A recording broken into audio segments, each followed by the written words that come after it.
Bienvenidos, soy Bob McCarthy y este vídeo es un suplemento de mi libro Sistemas de sonido, optimización y diseño, editado por Albalena y llamado Entendiendo la fase. O también cómo conocer el tiempo por la fase o convertir la fase sobre la frecuencia a milisegundos.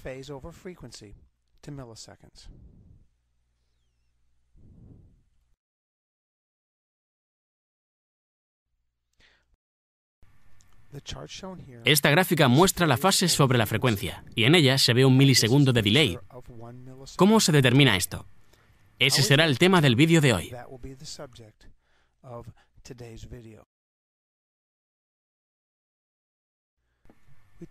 Típicamente visualizamos la fase como un círculo de 0 a 360 grados, o de 180 a menos 180 grados, pero hay más que eso.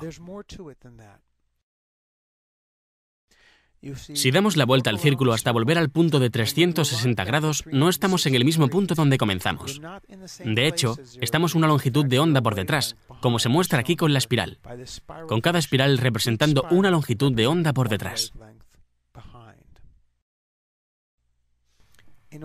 Para ver esta función de espiral en dos dimensiones, vamos a dividir la gráfica abriéndola por abajo, poniendo 180 grados en la parte de arriba y menos 180 grados en la parte de debajo. Puedes ver que la función de la espiral empieza a abrirse aquí, y en esta gráfica puedes ver que se mueve desde 0 hasta 180 en la parte inferior, reaparece a 180 en la parte superior y cruza la línea de 0, representando así 360 grados o una longitud de onda más tarde. Luego cruzamos la segunda longitud de onda, una tercera longitud de onda, una cuarta y finalmente la quinta.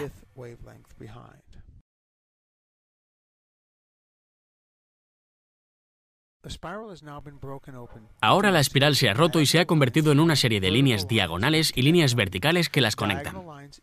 Las líneas diagonales indican el desplazamiento de fase y se muestran como las longitudes de onda.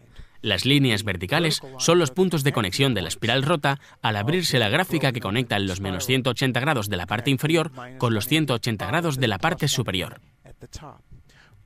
Fíjate en que hay una pendiente angular constante.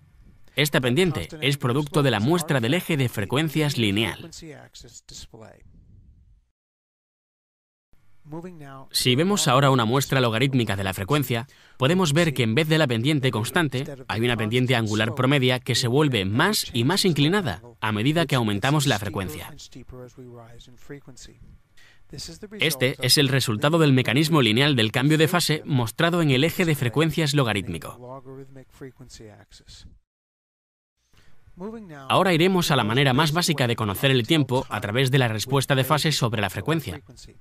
Esta es una respuesta de fase plana sobre la frecuencia, lo que significa que no hay diferencia temporal entre la entrada y la salida de ninguna frecuencia. Otra posibilidad de tener una respuesta de fase plana sería una respuesta de fase plana invertida, lo cual ocurriría no en la línea de 0 que se ve aquí, sino en el punto de menos 180 grados en la parte inferior o en el de 180 en la parte superior. Ambos tendrían un desplazamiento temporal de 0. Uno es polaridad normal y el otro invertida.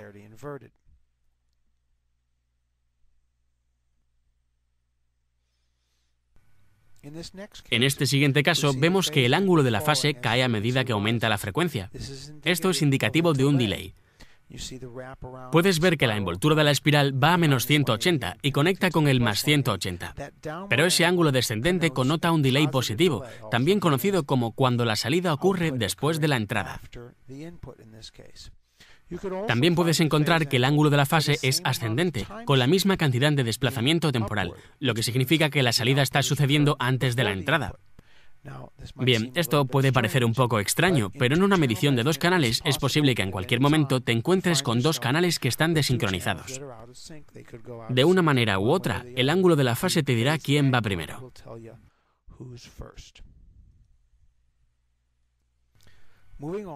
Si ahora miramos tres gráficas de fase sobre frecuencia, aprenderemos cómo decodificar el tiempo mirando el ángulo de la respuesta de fase. Fíjate que en las tres respuestas aparece un patrón similar, pero en diferentes posiciones, en diferentes rangos de frecuencia. Ese patrón denota un ángulo de pendiente constante, el cual, cuando aparece a diferentes frecuencias, significa distintas cantidades de tiempo. El ángulo de la respuesta de fase está relacionado con el tiempo sobre la frecuencia. Para un ángulo de respuesta de fase dado, la cantidad de delay es inversamente proporcional a la frecuencia.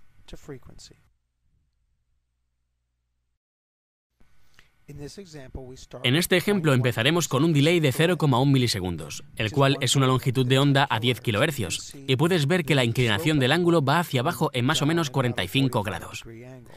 La misma gráfica aparece en el medio de la pantalla a 1 kHz cuando ponemos 1 milisegundo de delay, que es también una longitud de onda. Un delay de 10 milisegundos crea la misma imagen a 1/10 de la frecuencia, a 100 Hz. Esta es una imagen de una longitud de onda de delay. Mientras antes mirábamos una pendiente constante con diferentes frecuencias, ahora veremos una frecuencia constante con diferentes pendientes. Esas pendientes, por supuesto, son el resultado de distintas cantidades de delay. Nuestra frecuencia es 100 Hz y 10 milisegundos crean la familiar forma de una sola longitud de onda o 360 grados. Veamos también el efecto de 1 milisegundo de delay, que es 36 grados o 1/10 parte de la longitud de onda. Y finalmente veamos un delay de 0,1 milisegundos, que son 3,6 grados de desplazamiento de fase o 1/100ª parte de la longitud de onda. Es decir, un ángulo de pendiente casi perfectamente plana. Estos patrones se representan de nuevo a medida que aumenta la frecuencia, con una pendiente de ángulo comparable que connota una cantidad de desplazamiento de fase comparable, retrasado el mismo número de longitudes de onda, pero diferente cantidad de tiempo.